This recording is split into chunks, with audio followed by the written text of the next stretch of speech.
C. Joseph Vijay எனும் நான்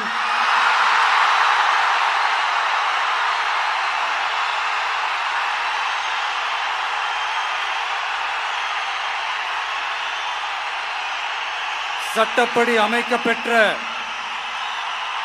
இந்திய அரசியல் அமைப்பின்பால் உண்மையான நம்பிக்கையும் மாறா பற்றும் கொண்டிருப்பேன் என்றும் இந்திய நாட்டின் ஒப்பில்லாத முழு முதல் ஆட்சியையும் ஒருமையையும் நிலை நிறுத்துவேன் என்றும் தமிழ்நாட்டு அரசின் முதலமைச்சராக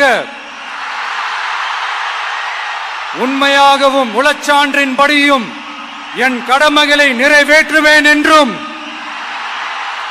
அரசியல் அமைப்பிற்கும் சட்டத்திற்கும் இணங்க அச்சமும் ஒருதலை சார்பும் இன்றி விருப்பு வெறுப்பை விலக்கி பலதரப்பட்ட மக்கள் அனைவருக்கும் நேர்மையானதை செய்வேன் என்றும் ஆண்டவன் மீது ஆணையிட்டு உறுதிமொழிகிறேன்.